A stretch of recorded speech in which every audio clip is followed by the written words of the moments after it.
Welcome to Scanner School. This is session number 137 of the podcast, Ask Scanner School, Volume 23. We'll answer your questions coming up in just one moment. Before we start this week's podcast, I want to take a second to thank our Patreon supporters. Now, Patreon is a month-to-month sponsorship platform, and we have 3 different support tiers with different benefits for your support. At $1 a month, this donation lets us know that you are out there and supporting the podcast. At $3 a month, you will receive the podcast before the general public. You will also have access to an advertisement-free podcast with no middle break. This podcast will be delivered to you each week via a private feed that you can add to your podcast player. For those listening via the web, you will receive an email with a link to the podcast as soon as it releases. The $5 level is the best benefit for your support. Not only do you receive the benefits of the $3 tier, but you also get a set of squelchy stickers mailed to your home, access to a monthly Patreon-only Zoom meeting, as well as future discounts and benefits for upcoming Scanner School courses and offerings. At $5 a month, this equates to about $1 a week or $1 per podcast episode. If you would like to help support the podcast, you can go to scannerschool.com/Patreon or scannerschool.com/support. Now, I'd like to thank all of our Patreon supporters who are Craig Harper, Dan, Ed Walsh, Eddie K., Edward Dufour, Glenn Blum, Glenn Bryden, Guy Lee, James Felling, Jeff Block, Jenny Taylor, John Goldenberg, Ken Newberry, Kenneth Fowler, Mark Thompson, Mark Beebe, Paul Teal, Raymond Hill, Richard Armstrong, Ronnie Bach, Sal Marandola, Scott Vorder, Signals Everywhere, Tim Mazza, Todd Glendy, and William Arcand. Let's get this podcast started. Welcome to The Scanner School, a podcast dedicated to the scanner radio hobby. Class is about to begin. Here is your host, Phil Lichtenberger.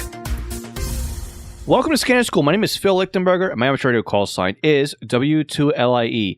If this is your first week joining us for class, let me say welcome. Today we are answering your scanner questions.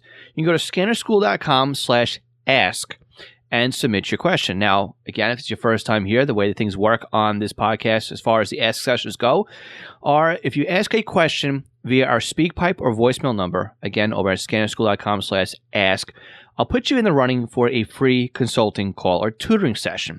What are these tutoring sessions? This is where you and I sit down, usually via Zoom. We can screen share, and I can answer your questions and help you out with any scanner radio questions that you have for an hour.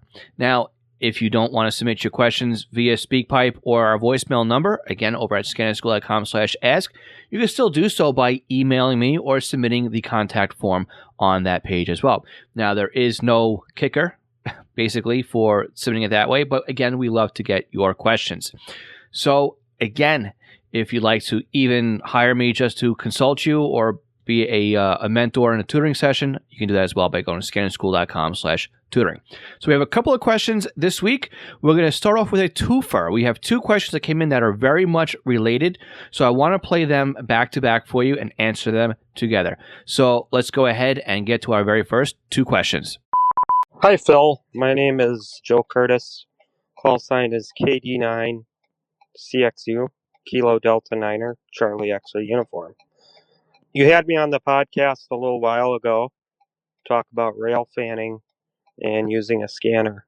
I'm wondering when your SDR series is going to come out. I know I've asked you a couple times. I'm looking at buying a couple of Newelec SDR dongles and start playing with DSD Plus and that software.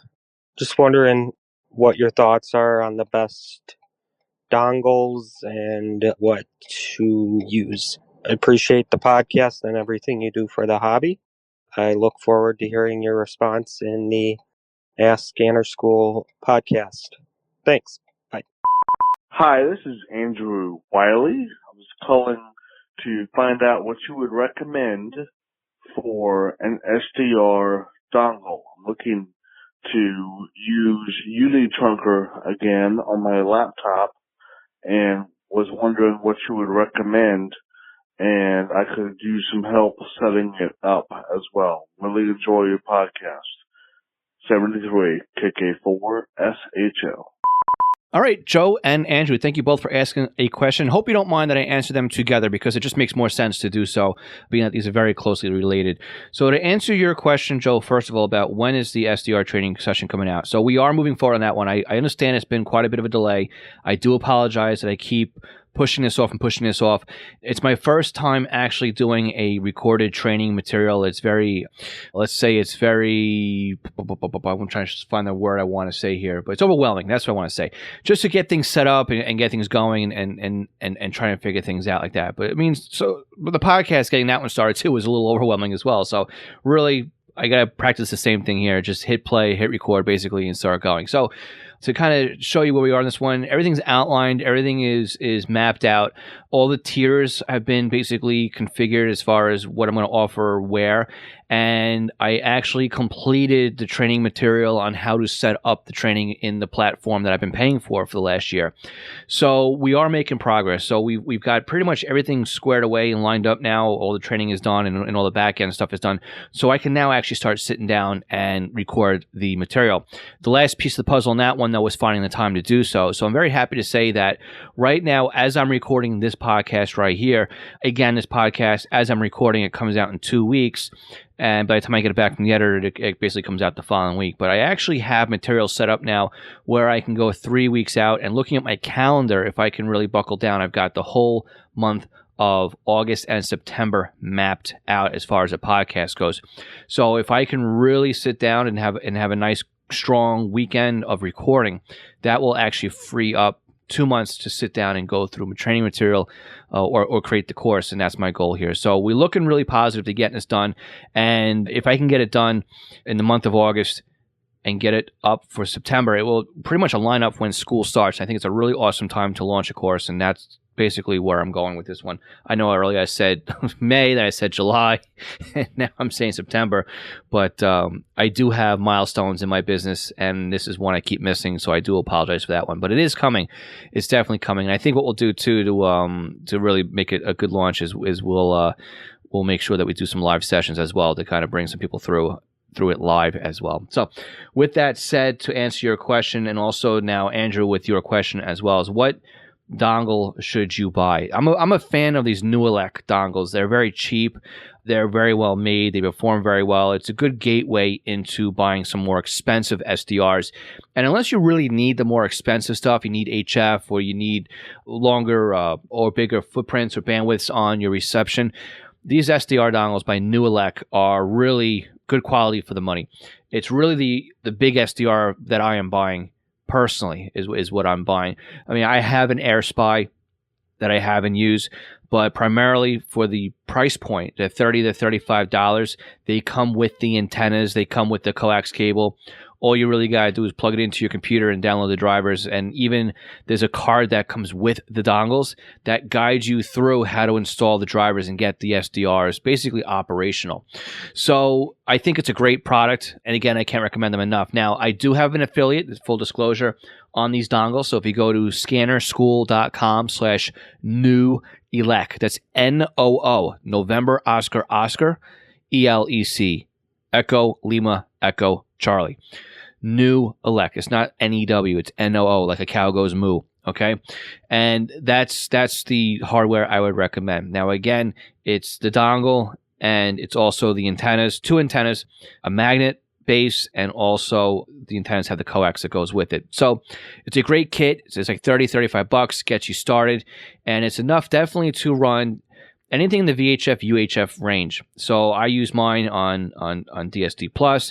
I use mine on Unitrunker, and I've even used it on some other software such as ADSB and some other software as well. So you can even use them for satellite weather reception, AITS. You can use it for paging decoding. You can probably use it for APRS. You can use it for general reception. So again, I recommend these as well.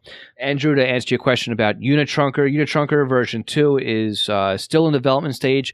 It's still moving forward. Some good support and some good help on that one is on the Unitrunker Google group. But really, to get started on it, I would recommend 2 dongles. To be honest with you, I would recommend 1 to sit on your control channel and then 1 to act as a voice channel. And what you basically do is you add new equipment, and then you bring in the SDR dongle, you dedicate its role to data, you park it on the control channel, You add a second SDR dongle, and then you make that one a VFO. And I believe you can even have multiple VFOs as long as it falls within the bandwidth of what the SDR dongle can hold. Again, for those, it's usually about 2.4 megahertz. Bigger dongles such as the AirSpy can do 5 megahertz or maybe 10 even. So again, you pay more money for those as well, but like I said, for $30, those are good. And it's not so difficult to set up. But again, these are all things we're going to go through on the SDR training course. And as we get closer to that point of the year, we are definitely going to promote the SDR. And we'll talk more about that on the podcast and different things you can do. So you guys will know it's coming. Because as that releases, then we're going to hit SDR. And we're going to hit it hard on the podcast again. I know we talked about it a while back, but we're going to revisit that as well. So again, Joe and Andrew, thank you so much for asking your question via SpeakPipe and also calling them in. And also, one of the two of you will win a free tutoring session. So we'll get to that at the end of the podcast. So again, I recommend the Nooelec dongle, Nooelec. So you can get them again at scannerschool.com/Nooelec. They come with a get started card that takes you through downloading the drivers and getting everything through. And Joe, to answer your question again, right now we're slated at very early September, maybe even the first week as far as a launch on the SDR course. I'm really looking forward to getting this finally off because I have other training courses that I would love to launch, and everything is basically being held up by this one. So the faster I move on getting that out, the faster I can get you guys some more content. All right, Andrew and Joe, thanks again for asking your questions, and hopefully I answered them. And let's go into some submitted email questions. Okay, Ryan asks, and he's a local to me. He says, I have the Unitrunker 3 BCT15X Bearcat scanner in my house. I get pretty good reception for towns a ways away, such as Smithtown. Now, Smithtown from Lindenhurst is clear across north to south across Suffolk County in Long Island here. So it's not unheard of that you can't hear it, but it is a stretch for anybody who's outside the geographical area. So he says it's a little bit scratchy. I was wondering if I can get an antenna to put outside. Would it make the reception better, and what antenna would I need? Please let me know, and thank you. So again, I kind of filled in the blank there as to, Lindenhurst to Smithtown is a little bit, and I would completely expect to have you say what you're saying. Now, reception as far as putting an outdoor antenna, I would recommend it highly. Get an antenna outdoors. If you can't get an antenna outdoors, get an antenna as high as you can in your house. That means if you have attic space, put an antenna up there as well. Anything will help you out. Even if you get an antenna outside, that could even help you out because now you're not getting attenuated by your actual structure. So what kind of an antenna do I recommend? I like the Diamond D130NJ disc cone antenna. Now, again, I do have an affiliate link over to Scanner Master for this antenna. That would be scannerschool.com/D130NJ. That's November Juliet, Delta 130 November Juliet. Scannerschool.com/D130NJ is the affiliate link. Again, we'll put this all in the session notes as well. The antenna is a great antenna. It does low band, VHF, UHF, 800. To tell you, disc cone antennas are basically the receive all type of antennas when it comes to the scanner radio hobby. They are used very heavily in, say, mil-air reception, aviation. They don't really have any gain to them, but because they cover such a large footprint of frequencies, they are used by pretty much most of the people who are in the scanner radio hobby. Again, the tricks to putting the antenna up and getting it set up is to have it as high as you can. That means on a good quality mast. It means anchoring it properly into your house. So you'll need some lag screws or a strap that goes around your chimney. You're going to need, again, the hardware to mount all that, right? You also need some coax cable. Now, again, scannerschool.com/LMR400 will take you over to Scanner Master, again, where you can buy pre-made LMR400. LMR400 is about $1 a foot. It's not cheap, but it is quality coax when it comes to scanning. It's got minimal loss. It's got a perfect impedance match to your scanner, and it's what I use here at my location. I use LMR400 on my VHF, UHF stuff, and I'm actually planning on swapping out my HF stuff over from what I have set up now. So I believe 213 as well. I'm going to pull it all out and start over again, I think, only because it's a lot more flexible than what I got online there now. But anyway, going back to what I'm saying here, you're going to like it. Now, again, you can go RG6, which is the same stuff basically you get on cable TV. It does have some good loss factors in that kind of coax as well. But the issue is that the impedance is going to be off. So instead of being 50 ohms impedance, it's going to be 75 ohms impedance. Will it make that big of a deal to you? Probably not. But again, if you want a really good match and some really good coax, LMR 400. Now, so really to summarize, you're going to want to put the antenna up as high as you can. The diamond disc cone antenna, the D130NJ. Make sure you've got the right kind of mounts, whether it be a strap that goes over the chimney, around the chimney rather, or cable vent straps with it, it goes in the corner of the house or something like that. Again, I've seen some other people get creative. You can't get it outside, definitely put it in the highest point of your house. Good quality coax is what you want to. And also don't forget, you may need to ground things as well. We talked about all this in previous podcasts. So you want to go back in the catalog and look at session number 28 for antennas. It's scannerschool.com/session28. Also, coax cables, scannerschool.com/session 30. And also lightning arresters as well, which was scannerschool.com/session 32. Those podcasts there will definitely help you out when it comes to finding out which antennas, again, I recommend, and the coax cable and everything else. That kind of explains why I always say the D130NJ, the LMR 400, and also look into properly grounding your equipment. Thank you, Ryan, so much for submitting your question. Did you know there are ways to help support the Scanner School podcast that doesn't take any time or any extra money on your part? If you go to scannerschool.com/support, you will find we have several ways that you can continue to do your online shopping and help support us. We have links to Amazon. If you click on our link before you go to Amazon, anything you buy from there will help support Scanner School. Now, if you're in the market for a brand new scanner, an antenna, other accessories, we have links to Scanner Master, where you can not only purchase a scanner and accessories, but you can also get your radio programmed. And by clicking on our link before you buy, you are helping to support the podcast. Now, if you're in the market for software, we have links to Butel. And if you want something new to you, we also have links to eBay. Again, just go to scannerschool.com/support before you make your purchases, and you are helping to support Scanner School at no additional cost to you.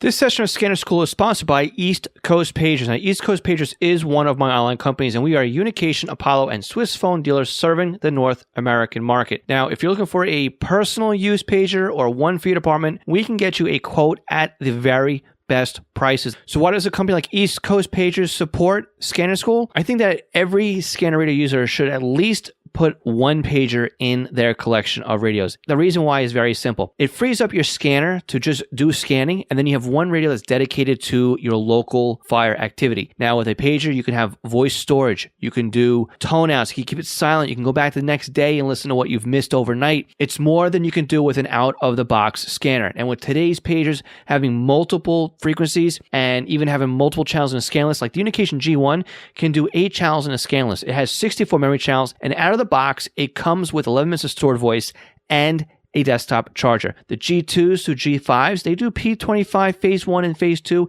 in simulcast environments with stored voice, paging on conventional NP25. Oh, and they're upgradable too to DMR Type 1 and Type 2. They are more rugged than today's consumer-based scanners. And with a pager like a Swiss phone S-Quad, you won't even realize you're wearing one. It'll help keep you informed as to what's going on in your neighborhood. So again, eastcoastpagers.com or contact me directly, Phil at eastcoastpagers.com. Do you have a new scanner? You're having problems understanding how it works? Maybe you're new to the entire Home Patrol database of programming and you can't figure out Sentinel. Did you get a new SDR and you're trying to figure out how to install it? Or you want to learn how to use Unitrunker, DSD+, maybe set up a PieAware, or even just make some changes and you don't understand how this system and the equipment works? The podcast might be great for you, but maybe you need a little bit more of one-on-one help with setting something up. I'm available to do just that with you with our private tutoring sessions. You can book me online by going to scannerschool.com/consulting for a 1-hour session. And it's great because we can actually share computer screens remotely, and I can guide you through step by step as if I was sitting right next to you. So again, book me for an hour at scannerschool.com/consulting for your scanner radio one-on-one tutoring session. National Communications Magazine is your personal library of scanner, CB, GMRS, FRS, MURS, and two-way radio articles written by the best minds in the business over the past 3 decades. Your Natcom personal online access account allows you to download the newest issues of America's Hobby Radio magazine, as well as back issues too. So visit natcommag.com to download your free sample issues and sign up today. That's natcommag.com for National Communications Magazine. So David writes in, how do you monitor a P25 conventional system? Do you need to do anything different? Just curious. David, really great question, because we don't talk about this really enough, and some people get a little bit worried about setting up a digital transmission in your scanner. So if you have a scanner that does P25, whether it be phase 1 or phase 2, doesn't really matter because it's conventional here. You basically just need to program that frequency into your scanner. The scanner is going to determine whether or not it's a P25 channel.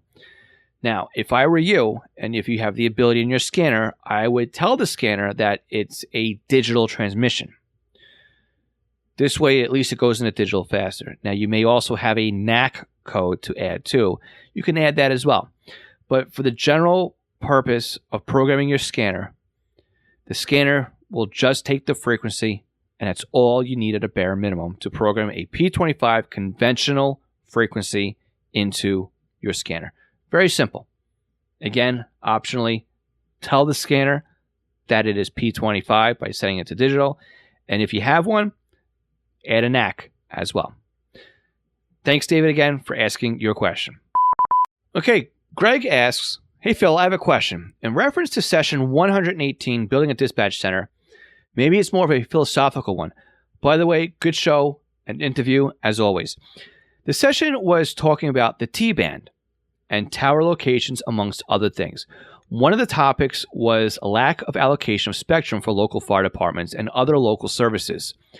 The concern was that over the long term, the mobile cellular companies are buying up spectrum and there won't be enough allocated. This got me wondering. You might know this too because I think you work for a mobile provider. Why can't fire departments and other services use mobile bands? One of the things I hear is with 5G coming, it isn't just faster speeds, but more capacity. I know 5G has different bands, and some of them are in the 600 megahertz area, which is close to the T-band, I think. So I would have good building penetration, whereas the 26 gigahertz won't. Why can't the fire departments and other services move to those bands and that technology? It would mean they wouldn't need to put up more towers for fire department and other such because you'd use the cell towers. There could be a rule that the cell companies need to allow for X% of spectrum or connections for services such as fire department or a police department, whatever. At some point, it's going to be a 6G, and I guess that will be even more capacity and speed. Didn't Nextel back in the day have PTT phones too, similar to radios? Plus, the audio quality might be better. I know with my mobile provider, the 4G LTE calls are VoIP quality. They sound great. Thanks, and keep up the good work, Greg. All right, Greg. So I'm going to have to put on very carefully my 9-to-5 job hat. Yes, I do work for a mobile provider. I do work for AT&T as an RF design engineer. That's my day job. So I'm going to go back through and answer some of these questions for you as best as I can with walking the line of discussing this without putting my job in jeopardy. So let's go backwards here. 4G LTE calls are VoIP quality. That's because 4G LTE calls are VoIP.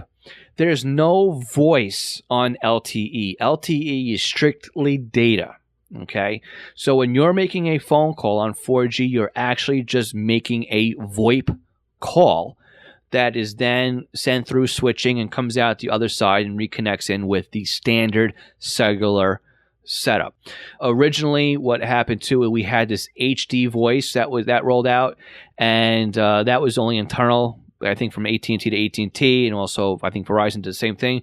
But again, if you went from an AT&T phone to AT&T phone and you were on LTE, you would have a higher quality of VoIP to you. I think now that's all changed again. And again, too, that all kind of came in and around with the time I got out of the RF optimization field and went into RF design. So my memory on that one is a little bit foggy. So with the 5G, right? So the 5G can operate basically on any band. So here in the States, you've been watching TV commercials and you've seen pretty much the T-Mobile commercials saying they've merged with Sprint. That's because T-Mobile and Sprint kind of became one. T-Mobile is now starting to use some of Sprint's assets and frequencies. So that includes 600 megahertz. It includes their 1900 to 2100 and all the upper gigahertz bands that the two of the providers actually had and used together. You are right. The 600 megahertz will penetrate better than 26 gigahertz. 26 gigahertz is probably going to end up being the more true 5G that you're going to expect on all of the telephone poles. And these are going to be the 5Gs that are going to get you the fastest amount of speed. But again, 26 gigahertz isn't going to get you all that far. It'll get you maybe a block or two. So again, we're going to start walking this fine line, right? Again, the lower the frequency, the further it typically will travel. So 600 megahertz will go further than 26 gigahertz, right? We've established that already. When you say, why can't the fire departments, police departments use a mobile carrier, use cell sites and whatnot? Well, guess what? There is a solution for that already. It's called FirstNet. I do want to talk about FirstNet, but I have to walk that line very carefully because I do work for AT&T and with AT&T, where we've got the contract for FirstNet, which gives public safety spectrum on our network. So a public safety agency can subscribe to FirstNet. That gives them certain rights and certain access onto our network. You figure they can use it for push-to-talk. Again, like you said, Nextel had a push-to-talk network that has cellular afterwards. You're right. But you can use, they call it LTE-PS, which is LTE Public Safety. So you use LTE over the FirstNet network, which is basically AT&T's network. Push to talk, same way you would now on a two-way radio, except now you're using cellular. And you have dispatch, and you can have the units in the field. You can have separate talk groups, which now really aren't talk groups. They're just basically other channels in your licensed voice or VoIP thing. But again, you can also have telemetry type of information. You can have your MDTs, your data, your maps being sent. You can run background checks and records from your smart device. You can send drones up and stream video. These are the kinds of things that can be brought to the end user because the FirstNet is streaming, right? It's got much more throughput when it comes to what you can do with it. Does this, and again, I don't want to get onto most of the stuff now, but does this kill the scanner radio hobby? I think I'm going to table that answer for an upcoming podcast where I talk just about FirstNet. Again, I have to walk that line pretty carefully because of my day job. But in the end, many departments will decide to play around with FirstNet as far as auxiliary things, right? Streaming and data and those kinds of things. I think they're going to try and keep, right, their day-to-day operations on their own in-house, at least where I am, right? Everybody here wants their own dispatch channel. They want their own fireground. They don't want to go to the community or the county trunk system. They're so opposed to that where I live. So why can't carriers, that may or may not lose a T-band? Again, as I'm recording this, things have been coming out in the news about the T-band. You can't just go into somebody else's spectrum, right? The spectrum is broken down. It's allocated. This band here from 440 to 450 is for amateur radio. Well, really 437, or I think it is, right? But up to 450 is amateur radio here in the United States. 450 to 470 was set aside for commercial and public safety, right? UHF. And then 470 to 512 came around and they said, okay, well, that's the T band. And we'll expand that out to use for public safety, but we want to buy that back. Then you had, TV stations up into 600, which now we have 600 coming into play, right? These are all allocated. These are all groups and blocks that make the RF environment, the RF spectrum auctionable and put everybody in the same place and to make sure that all the manufacturers can make the same type of equipment. Because imagine if you had Motorola trying to make equipment that was both for low band, that would do low band and would do VHF and UHF. and then 600, and I don't know, 800, and then maybe 2100, and then right, it's set up in blocks, and that's how it's done. So to keep everybody organized, right? Aviation, you want a commercial repeater to show up on 123 megahertz where there's aviation. You just don't want that to happen. It could cause a whole bunch of interference. So again, this is why commercial carriers and public safety are in a block. UHF, including T-band, VHF, public safety. In other countries, it's the same kind of way. They just have in different parts of the RX spectrum. So it's very important to keep everybody in their own little sandbox. But again, they could buy and subscribe to a commercial service such as FirstNet to also do some of their back-end legwork and dispatching. So long answer, but I hope that makes a lot of sense as well. So great question. Thank you so much, Greg, for asking that one.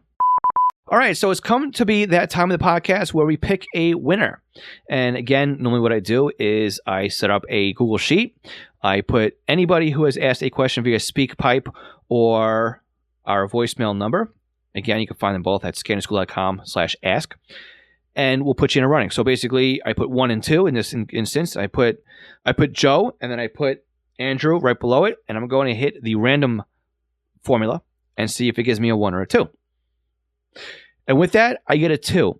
So, Andrew, I want to congratulate you. I think it's great because you actually had a question I can help you with as far as a Zoom session being virtual, which is great. Joe, no offense to you, but I think it's worked out really well that Andrew happened to win this month. Again, Joe, since you've been very active in the Zello chat and also been on the podcast as well as a guest, if you do need help, just reach out to me. We'll set up a Zoom session for you as well so you don't feel left out. Andrew, contact me offline. Congratulations again. And everybody else who asked a question this week on the podcast, I want to say thank you. I do have more questions coming up. I have some that were submitted that will be answered next month. And again, I will answer your questions as they come in if you submit them at scannerschool.com/ask. So again, join us tonight if you're listening to this live on YouTube and Facebook where we do our live Q&A session. Anybody who is a Patreon supporter will be watching us via Zoom, and we'll also have a Zoom chat afterwards, which again, last month was the first month we did a Zoom, and it was great. We had about a half dozen people who joined us on Zoom, and we all kind of shared information, and we had asked questions, and it was great. I mean, it was a really awesome experience, I think, for everybody involved. I know I enjoyed it, and not everybody had a camera up, but it was a great time, and it really brought that part of the community together. So if you're not yet a Patreon supporter, it's a $5 level to get you into that exclusive chat for anybody, again, who's a $5 Patreon supporter. So again, don't forget, after next week, you can catch us over on Zello. Again, scannerschool.com/Zello. All the session notes from this week are on scannerschool.com/session 135. And Scanner School's copyright 2020, monitor line link. My name is Phil Lichtenberger, and this is Scanner School. We teach you everything you need to know about the scanner radio hobby.